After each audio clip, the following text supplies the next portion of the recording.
Hello everyone! Today I'll talk about the nightmare of all game developers, the development hell. And why is it so frequent with modern games? Have you noticed how modern games take so long to get finished? It is funny how game development today is much easier than it was in the past, and yet, many developers struggle to get their projects completed. Some of them even abandon their games in the middle of development. I think there are many reasons for that, and I think that the number one reason is innovation.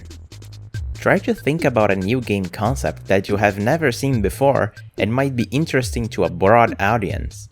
It's like trying to imagine a new color. Video games have existed for a long time, and many game concepts have been already tested. Trying to make something new and interesting has become the hardest task imaginable. So hard that many developers opt to create spiritual successors for already known franchises, rather than creating a new idea. It's easier to work with something that you already know that works, and besides, the game sense and design is already established, so it's easy to think about possible changes that might fit in the project.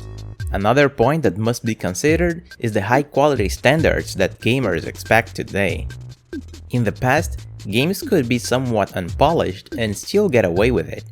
But today, if the player finds just a few bugs in your game, it's enough for them to drop it and go play something else. Something better. So as a developer, you might find yourself spending a lot of time trying to fix all of these small bugs rather than progressing with the game's development. Of course, you don't want to release a clunky and buggy game, but you should balance the amount of effort you put on it. Just look at Sakurai's first Kirby. It looks clunky, it doesn't have many animations, and it just doesn't have the same quality standards of recent Kirby games. And boy, speaking about bugs, that is another nightmare of its own. Games have become easier to make, but development teams have become much smaller. Some games are even made by a single person. This means that there are less people playtesting the games, and bugs will be harder to find. Something that a bigger team could accomplish much faster. And for the final issue is budget. With demand for a high quality game, it's also very easy to misjudge a game's budget. A small team can easily get lost trying to achieve a quality standards of a game that should be made by a bigger team. It can be the graphics, high quality animations, or even the soundtrack. When you have a high quality standard, literally anything can slow down the game's development. No wonder you see a lot of games with a black and white aesthetic. That's because it's simpler and demands less time from the development team. All of these were lessons I've learned developing my own game, Nyanro the Super Cat. It has been 5 years since the initial concepts of the game. And of course, we had the pandemic, which also slowed down the game's development. But it surely feels like it's been a long time.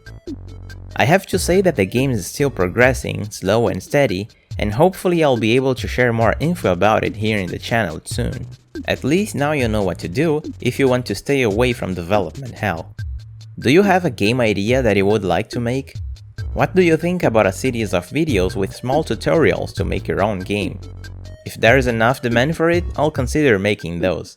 Leave your opinion in the comments. As always, thank you for watching and I'll see you next time.